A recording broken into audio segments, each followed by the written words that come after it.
Lorsque le Su-57 russe a atterri sur le tarmac algérien, ce n'est pas seulement un avion qui a touché le sol, mais une onde de choc géostratégique qui a traversé continent et état-major. Des chancelleries de l'Est européen, au salon feutré du Pentagone, des couloirs de l'Élysée au bureau feuilletant des cartes à New Delhi, les réactions ont fusé. Ce n'était ni un simple achat d'armement, ni une mise à jour de catalogue militaire, c'était un tremblement de paradigme. L'Algérie venait d'un coup d'aile furtif de bousculer les certitudes gravissantes sans prévenir les échelons vers une élite technologique jusque-là réservée aux géants. Nombreux sont ceux qui, confortablement installés dans leurs préjugés, n'avaient vu en elle qu'un joueur de ligue régionale. Jusqu'à ce qu'elle signe ce coup magistral, faire entrer dans son arsenal l'un des chasseurs de 5e génération les plus redoutés de la planète, brisant les attentes comme un missile perce une défense dépassée. Il n'aura pas fallu plus qu'une silhouette furtive, se posant discrètement sur le tarmac d'une base algérienne, pour déclencher une avalanche de spéculations. À peine le Su-57 avait-il déployé son camouflage anti-radar et ses capteurs dernier cri, que les interrogations fusaient de toutes parts. Par quel miracle technologique l'Algérie avait-elle franchi, sans crier gare, un palier stratégique autrefois réservé au trio fermé des superpuissances? Comment ce pays, longtemps cantonné au statut de puissance régionale classique, s'est-il propulsé en tête du peloton aérien entre le Maghreb et la Méditerranée occidentale? Et surtout, pourquoi Paris s'est-elle mise à transpirer plus que de raison, à peine les photos satellites confirmées? Car voilà le fond de l'affaire, personne ne se rue sur un Su-57 juste pour faire joli dans un hangar ou étoffer les statistiques d'escadrille. Non, ce genre de machine, c'est un signal.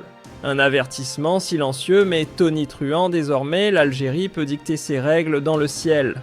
Ce n'est plus une question de quantité, mais de suprématie qualitative. Ce genre d'achat, c'est une pièce qui change l'ensemble de l'échiquier militaire. L'élément qui a fait transpirer les stratèges occidentaux n'était pas tant l'avion en lui-même, bien que redoutable, que le mystère qui planait sur ce qu'il cachait sous le capot. Car si le Su-57 fait déjà trembler les radars, le vrai casse-tête résidait dans le moteur qui l'embarquait. AL-41, modèle éprouvé.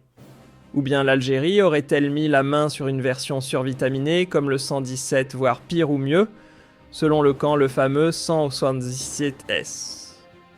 Ce brouillard technique a court-circuité les analystes à Washington qui se sont retrouvés face à un inconnu stratégique jamais vu depuis la guerre froide. Et ce n'est pas un simple détail d'ingénierie. Avoir un moteur performant, c'est une chose. Posséder une propulsion de 5e génération, c'est passer dans une autre dimension. Rien que cette incertitude a suffi à déclencher des alarmes au Congrès, où les rapports se sont empilés et les réunions de crise se sont enchaînées. Résultat, Boeing a dû sortir de sa torpeur et dépoussiérer en urgence le projet F-21 jusque-là en veille prolongée, une riposte improvisée dictée par l'effet de surprise algérien. Du côté de Paris, l'ambiance s'est clairement tendue.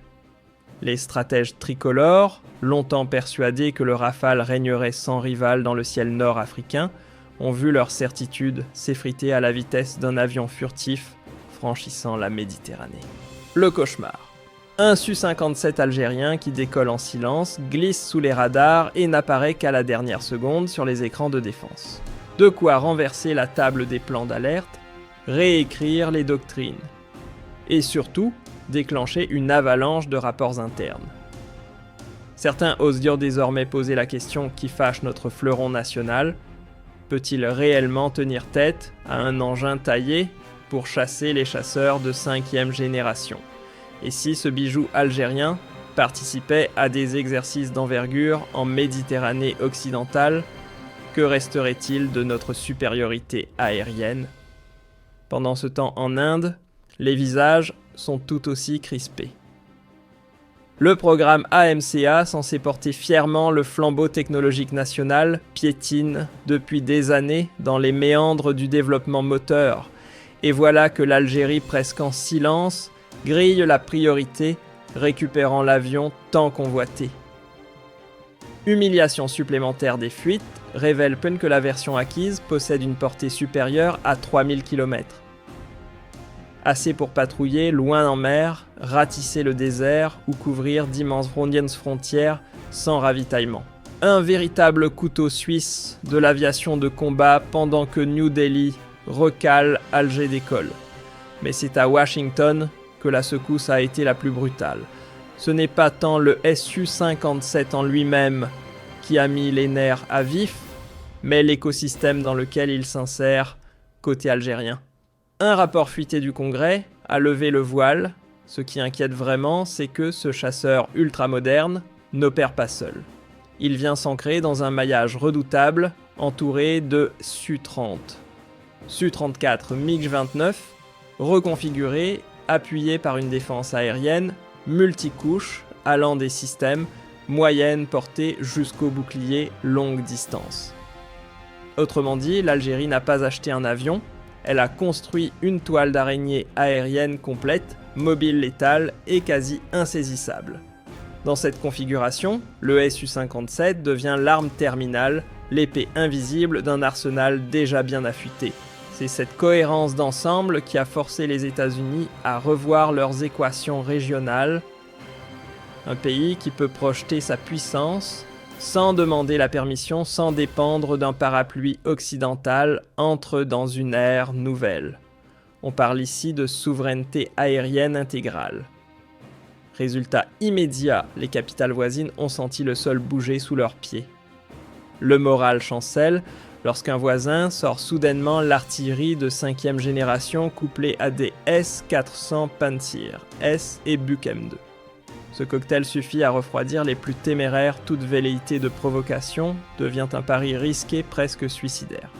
Pour certains États, qui misaient un peu trop sur la force du nombre ou sur le confort d'un appui occidental, garantit le réveil fut brutal. Fini le temps où l'on pouvait compter sur des alliés pour équilibrer le rapport de force. Face à eux, une Algérie désormais capable de formuler ses propres règles du jeu aérien et d'agir en profondeur avant même que le danger ne franchisse ses premières dunes. Et que les sceptiques se détrompent, cette montée en puissance n'a rien d'un fantasme. Le Su-57, ce n'est pas juste un avion de plus, c'est une nouvelle façon de penser la domination du ciel.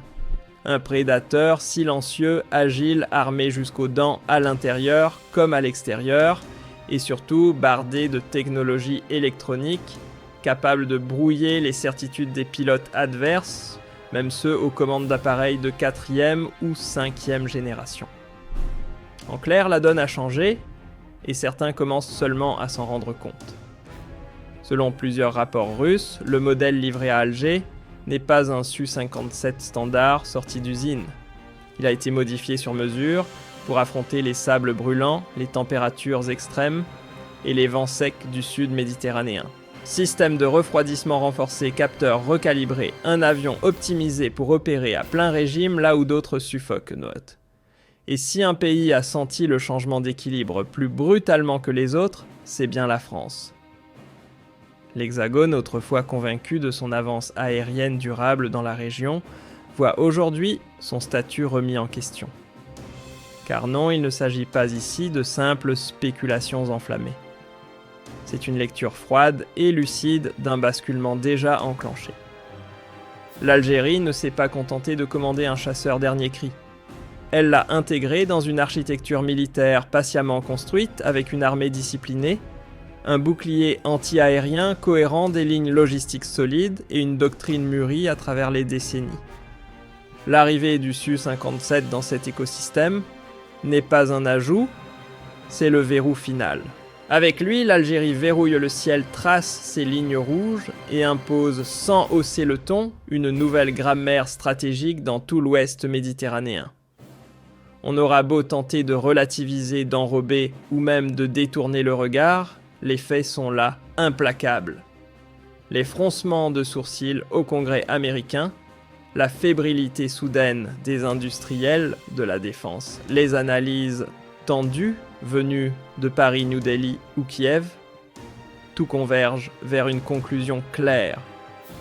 L'Algérie ne vient pas de simplement moderniser ses forces, elle vient d'ouvrir un nouveau chapitre, et pas n'importe lequel, celui de la domination technico-militaire autonome. Ce n'est ni un coup de chance diplomatique, ni un pacte passager avec une puissance étrangère. Ce saut stratégique est le fruit d'un long chemin, planification rigoureuse, investissement constant et volonté farouche de sortir des dépendances historiques. Aujourd'hui, nul ne peut contester que l'Algérie est une puissance régionale à part entière, pas seulement par sa taille ou ses ressources naturelles, mais par sa capacité à bouleverser les équilibres conçus à l'étranger, y compris par les plus grands. Le Su-57 n'était qu'une étincelle. Ce qui a suivi est un séisme. Et les ondes qui secouent actuellement les sièges des fabricants d'armes occidentaux ne sont rien d'autre qu'un aveu silencieux. L'Algérie s'est imposée comme un joueur central avec lequel il faudra désormais compter. Les temps où l'on pouvait lui dicter la marche à suivre sont bel et bien révolus. Désormais, c'est autour de sa posture stratégique que s'articulent de nouvelles lignes de fracture militaire, diplomatique, économique. Le centre de gravité bouge et l'Algérie est en train de le redessiner. L'arrivée du Su-57 dans l'arsenal algérien ne s'est pas contentée de muscler l'aviation du pays.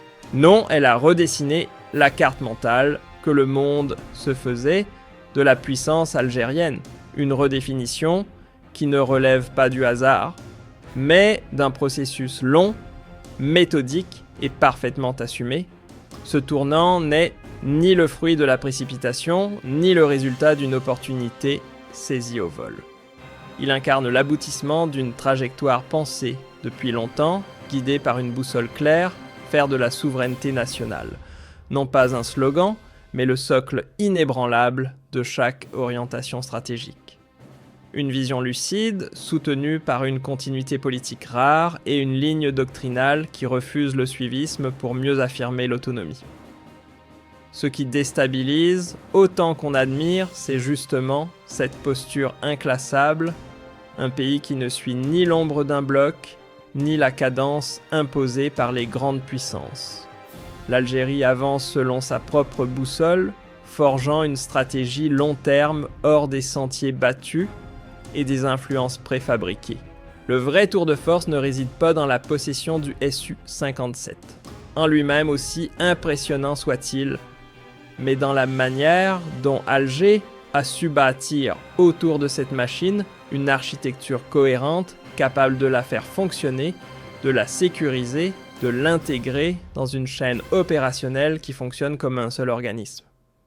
À une époque où la puissance ne se mesure plus à la taille du hangar, mais à la fluidité des systèmes interconnectés, l'Algérie coche toutes les cases de la maturité stratégique. Rien n'a été laissé au hasard des radars à grande portée aux satellites de surveillance des batteries antiaériennes, empilées en couches successives aux dispositifs de guerre électronique. En profondeur, tout semble agencé comme un réseau nerveux national. Résultat, un système capable de voir venir, de bloquer, puis de frapper dans un mouvement unique et coordonné. L'arrivée du Su-57 dans l'arsenal algérien n'est pas un coup d'éclat tombé du ciel. C'est la pièce finale d'un puzzle construit patiemment au fil des décennies. Là où certains se contentent de surfer sur les vagues géopolitiques, l'Algérie a préféré tracer sa propre trajectoire, poser ses jalons et bâtir une armée selon ses propres exigences. Pas question de suivre la mode ou d'imiter les grandes puissances. Alger a défini ses besoins, rejeté les pressions venues d'ailleurs et professionnalisé ses forces à un niveau qui force le respect, y compris chez ceux qui la voyaient naguère comme un simple acteur périphérique. Dans une région où l'instabilité fait la loi entre la Méditerranée agitée, le Sahel inflammable et le Moyen-Orient en perpétuelle ébullition, cette constance stratégique tient presque de l'exception. Refuser la dépendance, c'était une nécessité. Mais aujourd'hui, c'est devenu un levier d'influence. Avec le Su-57, l'Algérie ne cherche pas la confrontation, elle impose le respect sans avoir à lever la voix. Sa seule présence modifie les équilibres, décourage les ambitions, fait réfléchir à 2 fois ceux qui voudraient tester ses limites. Car derrière la silhouette furtive du chasseur se cache une force bien plus grande, vitesse fulgurante, rayon d'action, impressionnant capacité de frappe, profonde autonomie prolongée. Tout dans cet appareil évoque le pouvoir sans avoir besoin de démonstration. Un simple vol suffit à projeter une ombre dissuasive sur toute la région. Aujourd'hui, la dissuasion ne se mesure plus au nombre de chars ou à la portée des missiles. Elle se lit dans les gestes, dans les routines militaires qui n'ont rien de routinier. Un vol d'entraînement ici, une intégration radar là, un test furtif de coordination. Et tout le monde capte le message, même s'il n'est jamais prononcé. Ce langage muet fait de puissance maîtrisée parle aux chancelleries autant qu'aux états-majors. Car lorsqu'un pays aligne une technologie aussi avancée, ce n'est pas juste pour le prestige. C'est une promesse implicite, celle de surveiller chaque mètre de ciel, de sécuriser chaque recoin de frontière, et surtout de faire comprendre qu'aucune pression extérieure ne passera sans rencontrer une réponse calculée nette et sans appel. Les transformations visibles sur le plan militaire ont aussi un écho profond à l'intérieur du pays. Car lorsque l'État démontre sa capacité à maîtriser son espace aérien et à s'imposer sur la scène régionale, cela crée bien plus qu'un effet d'annonce. Cela soude, cela rassemble. La fierté nationale s'enracine, la société se regroupe autour d'un horizon commun, et l'image projetée rigueur, efficacité, stabilité dépasse les discours pour s'ancrer dans le réel. L'armée algérienne rompue aux missions de sécurité sensible montre qu'elle est bien plus qu'un simple outil de dissuasion, c'est l'ossature d'une stabilité intérieure solide, capable de répondre avec précision, là où d'autres vacilleraient. Cette stabilité intérieure patiemment consolidée devient le tremplin d'une ambition plus large. Car sans socle politique et social cohérent, aucune stratégie militaire ne tient sur la durée. Or en Algérie, ce socle existe et il porte. Sur la scène internationale, le ton a changé. Alger n'est plus un spectateur, mais un interlocuteur. Les grandes puissances l'écoutent, non pas par politesse diplomatique, mais parce que ces décisions peuvent désormais peser sur l'équilibre de toute une région. Une voix autonome prise au sérieux, et surtout impossible à contourner. D'un côté Moscou. Un partenariat fluide, basé sur une confiance qui dépasse les signatures de contrats. Là, les intérêts convergent sans méfiance excessive. De l'autre, plusieurs puissances occidentales, qui longtemps arrogantes ou condescendantes, revoient aujourd'hui leur copie. La France notamment, qui s'imaginait indétrônable au Maghreb et au Sahel, doit désormais faire face à une réalité plus rude. L'Algérie avance et pas à petits pas. Son niveau technologique militaire dépasse désormais la moyenne régionale, plaçant Paris face à un acteur qu'elle ne peut plus piloter à distance. Quant à Washington, le ton est plus mesuré. Il ne s'agit pas d'alarme, mais d'une lucidité nouvelle. La Maison-Blanche comprend que l'Algérie n'est plus un second rôle, mais une variable stratégique qui compte aussi bien dans les équations africaines que méditerranéennes. Et cela même sans alignement automatique. L'impact du renforcement militaire algérien ne s'arrête pas aux pistes d'atterrissage ou au centre de commandement. Il déborde, et pas qu'un peu. Désormais, l'Algérie entre dans les salles de négociation avec une autre stature. Qu'il s'agisse de conclure un accord énergétique ou de discuter de tensions régionales, le pays parle d'égal à égal.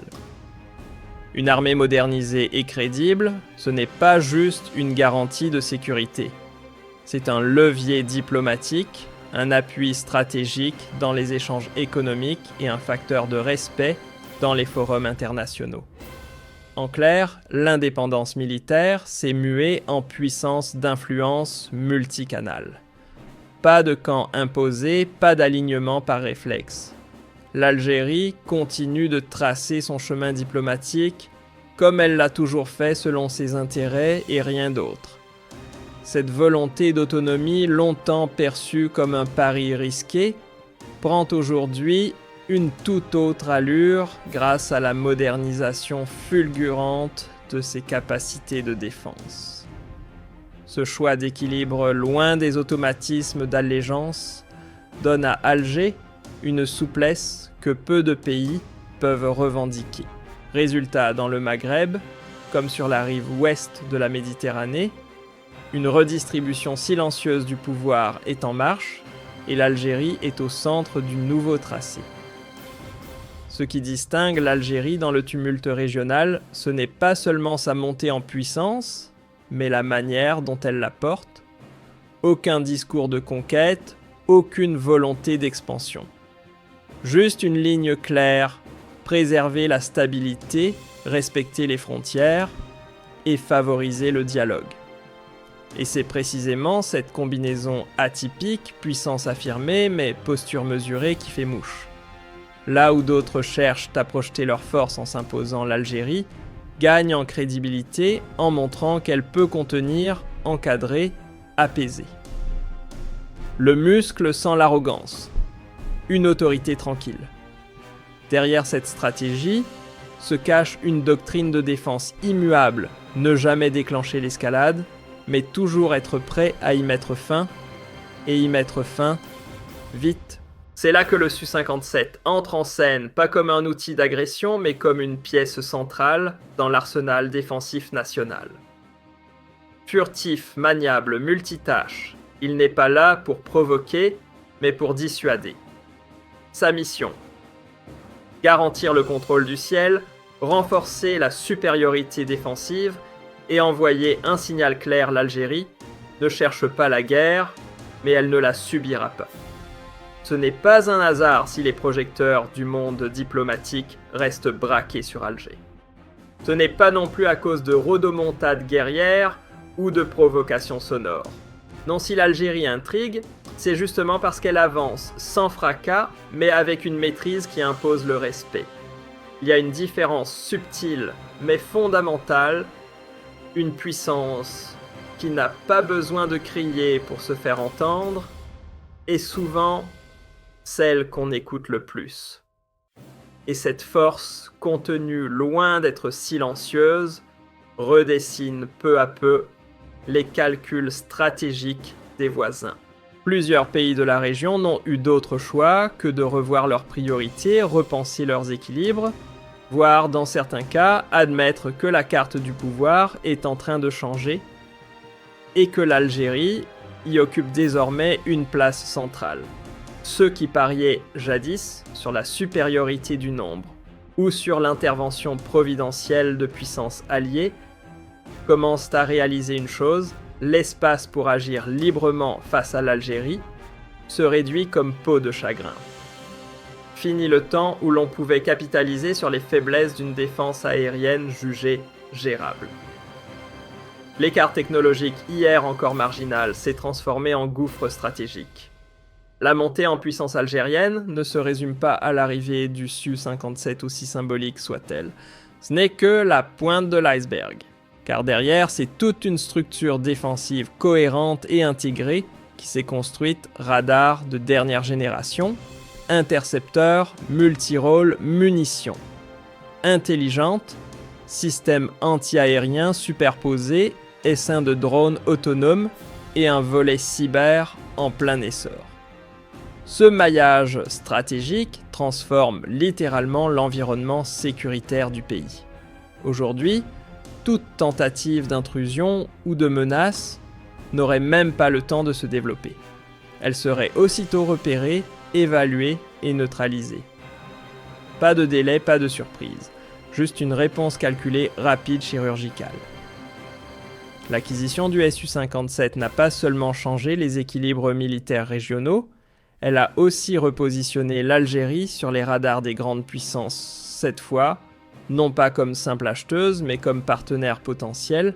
Les signaux sont clairs, programme conjoint en vue, formation d'ingénieurs, transfert de technologies et collaboration industrielle qui pourrait bien dépasser le stade de la maintenance pour toucher à la production de composants sensibles. Autrement dit, on ne parle plus de commandes ponctuelles, mais d'une coopération stratégique de long terme. Ce tournant ouvre une voie que l'Algérie trace depuis longtemps, celle de l'émancipation industrielle dans le domaine de la défense.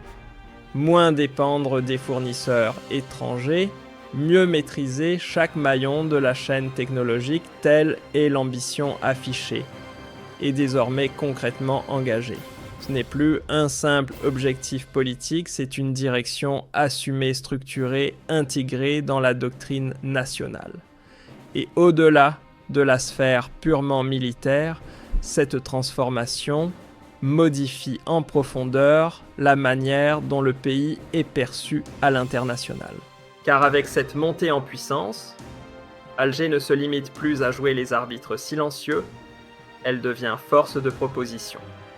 Entre sa position de carrefour énergétique, son poids stratégique et ses capacités d'action autonomes, l'Algérie s'installe durablement comme acteur géopolitique régional, capable non seulement d'influencer, mais aussi d'orienter les dynamiques en Afrique et en Méditerranée. Et ça peut s'y attendre. Ce n'est pas simplement l'influence diplomatique qui rend le modèle algérien difficile à contourner, c'est sa crédibilité militaire construite patiemment, méthodiquement et désormais incontestable. Quand un pays est capable de conjuguer parole et puissance, il devient impossible à ignorer même pour les plus sceptiques. L'acquisition du Su-57 n'est pas une ligne d'arrivée, mais une rampe de lancement. C'est le début d'une accélération stratégique. Tout indique qu'Alger n'a pas l'intention de s'arrêter là. Modernisation continue des forces armées. Expansion des alliances technologiques, montée en puissance cybernétique et édification d'une architecture de défense conçue pour encaisser les chocs du XXIe siècle, qu'ils soient classiques, hybrides ou numériques. Ce basculement place l'Algérie au cœur d'un nouveau chapitre pour la Méditerranée. Plus affirmée, plus solide, plus indépendante, elle devient un acteur avec lequel il faut désormais composer, pas par agressivité, mais parce qu'elle incarne désormais une capacité rare, celle de prévenir les conflits. Et si vraiment nécessaire de les clore avec fermeté, la dissuasion n'a jamais été aussi élégamment assumée. Ce n'est pas seulement l'abondance de gaz ou de pétrole qui façonne l'influence de l'Algérie.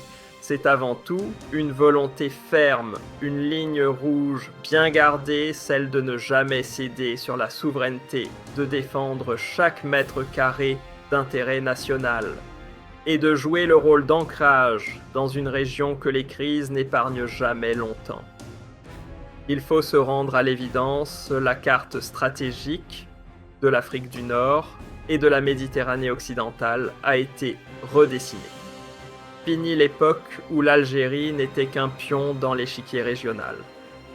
Aujourd'hui, elle avance avec des pièces de 5e génération, une stratégie de long terme dans la poche et une cohérence politique qui donne le ton. Désormais, c'est un poids lourd. Certains ont crié à l'excès, d'autres ont feint la surprise, mais au fond, tous ont compris le message, une nouvelle plaque tournante s'est installée dans le paysage militaire et géopolitique. Et ce centre, qu'on le veuille ou non, s'appelle désormais l'Algérie.